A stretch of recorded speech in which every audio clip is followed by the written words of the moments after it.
In 1901, a family takes a photo. The corner of the room holds a dark secret.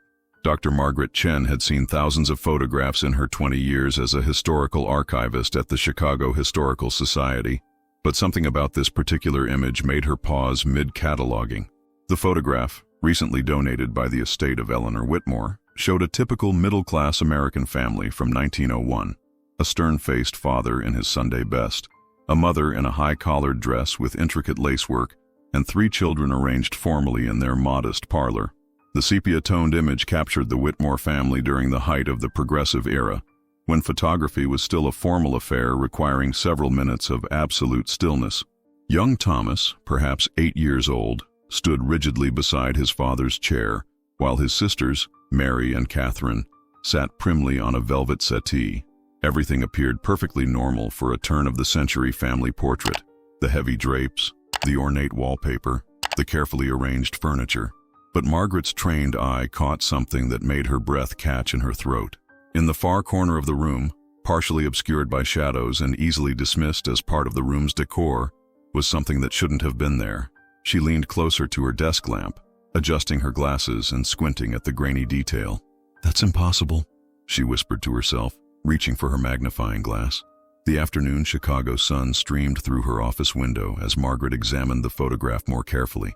What she had initially mistaken for a decorative vase or ornamental stand in the corner was something far more disturbing. The shape was wrong, the proportions unsettling. As she studied the shadows and highlights, a chill ran down her spine. This wasn't just another family photograph. This was evidence of something much darker, something that had been hidden in plain sight for over a century. Margaret's hands trembled slightly as she set down the magnifying glass, knowing that her discovery would change everything about how this family's story would be remembered. Margaret spent the rest of that afternoon researching the Whitmore family in the Society's extensive records. What she found painted a picture of a respected Chicago family who had prospered during the city's rapid growth following the Great Fire of 1871. James Whitmore had been a successful grain merchant, capitalizing on Chicago's position as the railroad hub of America.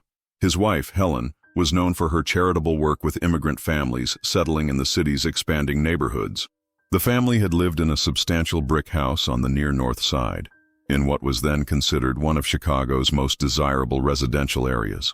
James Whitmore was described in contemporary newspaper accounts as a pillar of the community, a member of the Chamber of Commerce, a regular attendee at Trinity Episcopal Church, and a generous contributor to various civic causes. But as Margaret dug deeper into the historical record, she began to notice gaps in the family's story. The photograph was dated 1901, yet she could find no record of the Whitmores after 1902. It was as if the entire family had simply vanished from Chicago society. Property records showed that their house had been sold in early 1903 to settle debts, but there was no indication of where the family had gone. More puzzling still were the conflicting accounts of the family's reputation. While most sources praised James Whitmore's business acumen and community involvement, Margaret discovered several cryptic references in private letters and diary entries from the period. One entry, from the diary of a contemporary society matron, mentioned troubling rumors about the Whitmore household and expressed relief that certain unsavory associations had finally been severed. As the evening shadows lengthened across her office, Margaret found herself staring once again at the photograph. The family appeared so normal, so typical of their era, yet that mysterious object in the corner seemed to mock their respectable facade. She made a decision that would consume the next several weeks of her life. She would uncover the truth about what had really happened to the Whitmore family and what dark secret they had been hiding in their elegant parlor.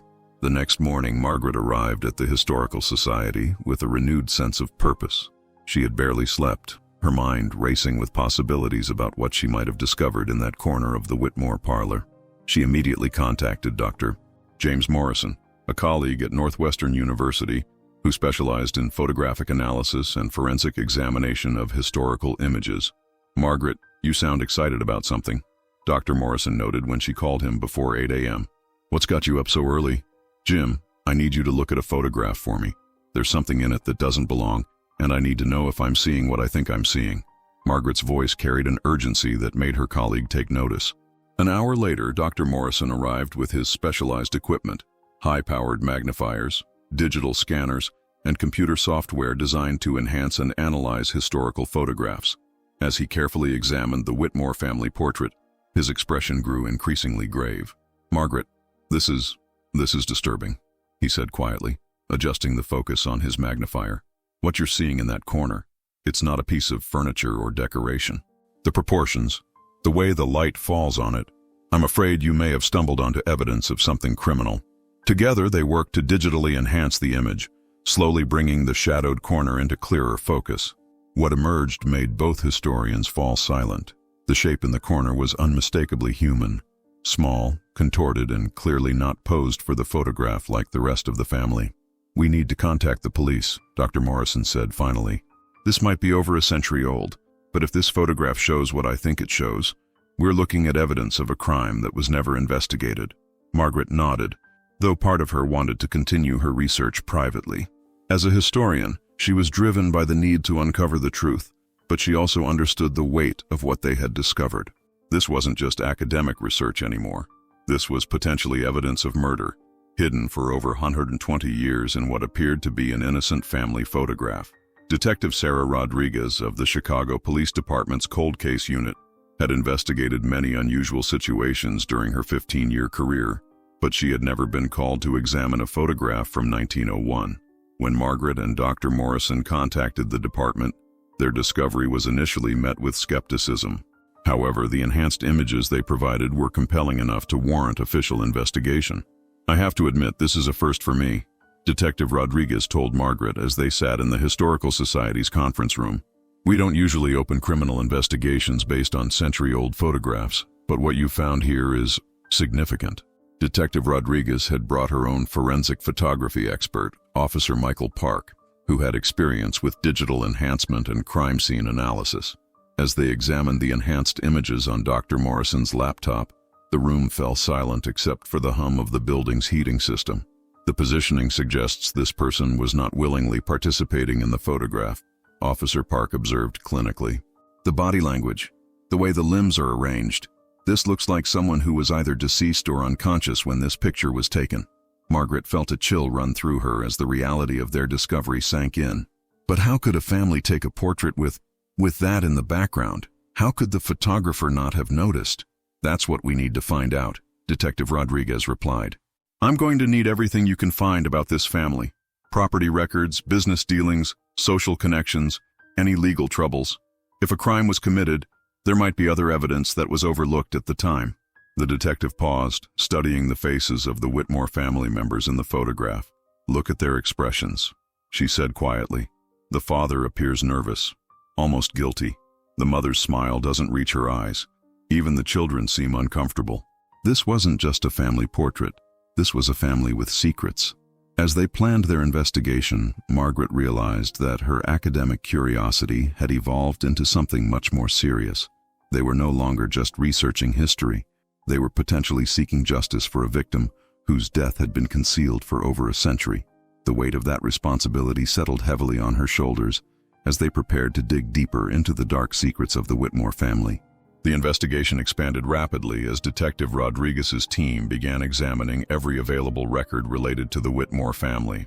Margaret found herself working closely with the police, her historical expertise proving invaluable in navigating the archival records of early 20th century Chicago. What they discovered painted an increasingly troubling picture of the supposedly respectable family. James Whitmore's business dealings, upon closer examination, revealed several questionable associations. While his grain merchant business was legitimate, Detective Rodriguez's financial analysis showed large, unexplained cash deposits in his bank accounts throughout 1900 and 1901. These deposits coincided with a period when Chicago was experiencing significant problems with organized crime and labor violence. More disturbing still were the personnel records they uncovered. The Whitmore household had employed an unusually high turnover of domestic staff, housekeepers, cooks, and nursemaids who had worked for the family for only brief periods before leaving without providing forwarding addresses. Margaret found several help-wanted advertisements placed by Helen Whitmore in Chicago newspapers, always seeking discreet, reliable domestic help for private household. This pattern suggests they were having difficulty keeping staff, Detective Rodriguez observed as they reviewed the employment records. People were leaving, and they were leaving quickly. In that era, domestic positions were typically long-term employment. This level of turnover indicates something was wrong in that household. The breakthrough came when Margaret discovered a diary entry from Martha O'Brien, an Irish immigrant who had briefly worked as a cook for the Whitmores in early 1901. O'Brien's diary, housed in the Chicago Immigration Museum, contained several entries about her brief employment with the family. "The master keeps strange hours," O'Brien had written in her careful script. "Visitors come at all times of night, and I am instructed never to answer the door after dark. Mrs. Whitmore warned me never to enter the front parlor without permission, and never to ask questions about the sounds I might hear from that room." Most chilling was O'Brien's final entry about the Whitmores. "I could not remain in that house another day. The things I witnessed, the poor soul I glimpsed in the corner of that room, I feared for my own safety. I pray God forgives them for what they have done, for I cannot." Armed with Martha O'Brien's diary entries, the investigation team began searching missing person reports from 1901 Chicago. What they found confirmed their worst suspicions and added a heartbreaking human element to their century-old case.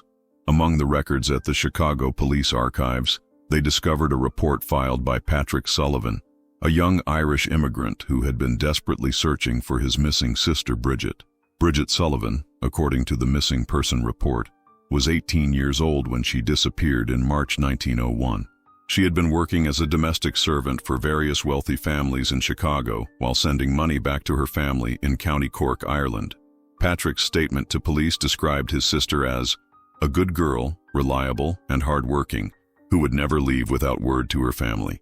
The connection became clear when Margaret cross-referenced employment records with the missing person report. Bridget Sullivan had been hired by the Whitmore family as a housemaid in February 1901, just weeks before she vanished. According to Patrick's statement, Bridget had written to her family expressing concern about her new employment, mentioning strange goings-on in the household, and her intention to seek other work. She wrote that she was frightened. Detective Rodriguez read from Patrick Sullivan's original statement. She said the master of the house had unnatural interests, and that she had seen things that no Christian soul should witness. That was the last anyone heard from her. Dr. Morrison enhanced the photograph further, focusing on what they now believed to be Bridget Sullivan's remains in the corner of the Whitmore parlor. The digital enhancement revealed details that made the team's blood run cold. A young woman's dress from the period, a hand positioned at an unnatural angle, and what appeared to be bindings around the wrists. Margaret felt physically sick as she studied the enhanced images. They killed her, and then they took a family portrait with her body in the room. How could anyone be so callous, so evil? People have been capable of terrible things throughout history, Detective Rodriguez replied grimly. What's different here is that they documented their crime. This photograph was their mistake, evidence they never realized they were creating. As the investigation deepened, a horrifying pattern emerged that extended far beyond the murder of Bridget Sullivan. Detective Rodriguez's team discovered that James Whitmore had been involved with a secretive organization that operated in Chicago's elite social circles during the early 1900s.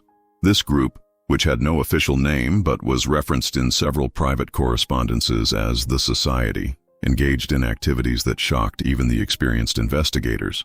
Through painstaking research in private archives and sealed court records, they uncovered evidence that the Society was involved in human trafficking, particularly targeting vulnerable immigrant women who worked as domestic servants. These young women, many of them Irish, Italian, and Polish immigrants with no family connections in America, would simply disappear. When their absence was reported, they were dismissed by authorities as unreliable immigrants who had likely moved on to other cities.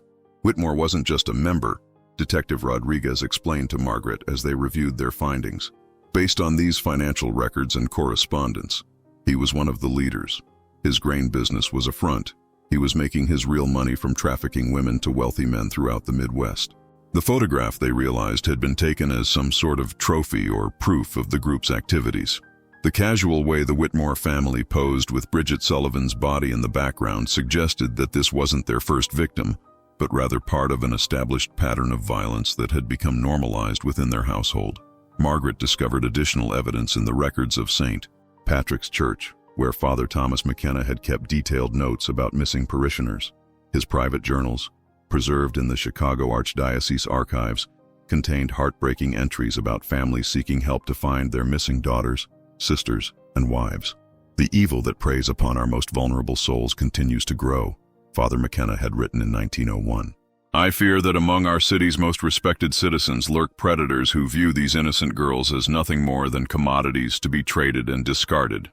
The priest's notes included the names of at least 12 young women who had disappeared while working for wealthy families in Chicago's North Side between 1899 and 1902. All had been recent immigrants. All had worked as domestic servants. And all had vanished without trace. Their cases dismissed by police as runaways or women who had likely moved to other cities seeking better opportunities. The investigation revealed why the Whitmore family had disappeared so suddenly from Chicago society in 1902. Detective Rodriguez's team discovered that Father McKenna had not remained silent about his suspicions regarding the missing women. In late 1901, the priest had begun making inquiries with police and city officials, demanding investigations into the disappearances of his parishioners. Through archived correspondence between Father McKenna and Police Superintendent Francis O'Neill, they learned that the priest had specifically named several wealthy families, including the Whitmores, as potential suspects in the disappearances. While Superintendent O'Neill had initially dismissed these concerns, the priest's persistence had begun to draw unwanted attention to James Whitmore and his associates. McKenna was getting too close, Margaret observed as she read through the priest's increasingly urgent letters to city officials. He was connecting the dots between the missing women and the families they had worked for. The photograph, they realized, had been taken in March 1901, just days after Bridget Sullivan's disappearance, and weeks before Father McKenna began his formal inquiries. It was likely meant as a private record for the society, documenting their crime for the twisted satisfaction of its members. Bank records showed that James Whitmore had begun liquidating his assets in December 1901, converting property and investments into cash and gold. By February 1902, the family had left Chicago entirely, leaving behind only debts and their former associates to face any potential investigation. Through passenger manifests and immigration records, Detective Rodriguez's team traced the family's escape route. The Whitmores had traveled by train to New York City, where they boarded a steamship bound for Argentina. In the early 1900s, Argentina was a popular destination for wealthy Americans seeking to escape legal troubles, as the country had limited extradition agreements with the United States. They started new lives in Buenos Aires, Detective Rodriguez explained. James Whitmore became Santiago Blanco, a wealthy cattle rancher. Helen became Elena, and the children took on new Spanish names. They lived comfortable lives in South America while their victims' families in Chicago never learned what had happened to their daughters. The realization that the Whitmores had escaped justice and lived prosperous lives while their victims remained forgotten added another layer of tragedy to the case. While the Whitmore family had long since escaped earthly justice, Detective Rodriguez was determined that their crimes should not remain hidden. Working with Margaret and the Chicago Historical Society, she began the process of formally documenting their findings and ensuring that the victims would finally be remembered and honored. The first step was contacting the descendants of the missing women. Through genealogical research and immigration records, they were able to trace the families of several victims, including Bridget Sullivan. Her great-great-nephew, Michael Sullivan, still lived in Chicago and worked as a carpenter, completely unaware of his family's tragic history. For over a century, our family believed that Bridget had simply disappeared into America. Michael told Margaret during an emotional meeting at the Historical Society. My great-grandfather Patrick never stopped looking for her, never stopped hoping she would write or come home to Ireland. He died not knowing what had happened to his sister. Margaret worked with the Chicago Police Department to create a comprehensive report documenting their findings. While no criminal charges could be filed due to the passage of time and the deaths of all involved parties, the report would serve as an official record of the crimes committed and the victims who had been forgotten by history. The photograph itself presented an ethical dilemma. While it was horrific evidence of murder, it was also the only proof of what had happened to Bridget Sullivan and potentially other victims. After extensive consultation with ethicists, victim advocacy groups, and the families of the deceased, the decision was made to preserve the photograph in the police archives while creating a memorial that would honor the victims without exploiting their suffering. Father McKenna, they learned, had continued his advocacy work until his death in 1923. His private papers revealed that he had never stopped believing that justice would eventually be served for the missing women. In one of his final diary entries he had written, "Though evil may flourish for a time in darkness, truth has a way of eventually coming to light. I pray that someday, these innocent souls will receive the justice they deserve." 6 months after Margaret first noticed the disturbing detail in the Whitmore family photograph, a memorial service was held at St. Patrick's Church in Chicago. The service honored Bridget Sullivan and 11 other young immigrant women who had been identified as likely victims of the society's trafficking ring. Their names, previously known only to their grieving families, were finally spoken aloud and remembered by their community. The case had attracted international attention, particularly in Ireland, where the story of Bridget Sullivan and the other victims resonated deeply with families whose ancestors had immigrated to America seeking better lives. The Irish government officially commended Margaret and the Chicago Police Department for their work in uncovering the truth about these forgotten crimes. Margaret had continued her research, working with colleagues in Argentina to trace what had happened to the Whitmore family after they fled Chicago. They discovered that James Whitmore, living as Santiago Blanco, had died in Buenos Aires in 1923. His wife Elena had died in 1931, and their children had lived comfortable lives as respected members of Argentine society, never facing consequences for their father's crimes. The photograph itself was eventually displayed in a special exhibition at the Chicago Historical Society titled "Hidden Truths: Uncovering Forgotten Crimes Through Historical Evidence." The exhibition drew thousands of visitors and sparked conversations about how many other historical injustices might remain hidden in archives and family collections around the world. This case reminds us that history is not just dates and facts, Margaret told reporters at the exhibition's opening. Every photograph, every document, every preserved artifact has the potential to tell us something important about the human experience. Sometimes that means uncovering beautiful stories of triumph and love. Sometimes, as with the Whitmore photograph, it means giving voice to victims who were silenced by those in power. Detective Rodriguez reflected on the case's impact during her retirement ceremony years later. "We couldn't arrest anyone or bring the perpetrators to trial," she said, "but we could ensure that their victims were remembered and that the truth was finally told. Sometimes that's the only justice possible, but it's still justice." The corner of the Whitmore parlor, once hiding a dark secret, had finally revealed its truth, not just about one family's crimes, but about the vulnerability of immigrants in early America and the importance of never giving up the search for justice, no matter how much time has passed.